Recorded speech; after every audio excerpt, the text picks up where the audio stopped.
চট্টগ্রাম কি স্বাধীন হয়ে যাবে?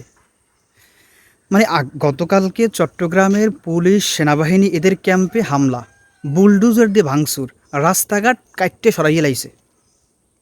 মানে যারা দেশকে রক্ষা করবে, তাদেরই এখন আমাদেরকে রক্ষা করতে হইতেছে। মানে এরা আছে করুণ অবস্থায়, বাংলাদেশের বাহিনী, প্রশাসন এরা আছে দুর্ভিক্ষে।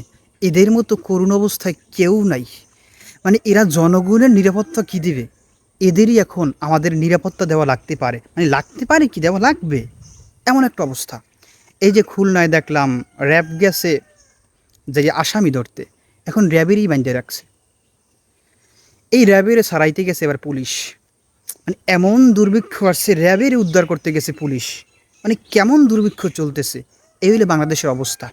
এইদিকে আমাদের স্বরাষ্ট্রমন্ত্রী, সে সবাই আইন শিখায়, ওইদিকে তার যে পুলিশ, তার সেনাবাহিনী, এদের অবস্থা করুন, ওইদিকে আর খবর নাই। মানে হ্যার মন্ত্রণালয়ের খবর হার দ্বারা নাই, কিন্তু সে আইন শিখায়। এই হলো অবস্থা।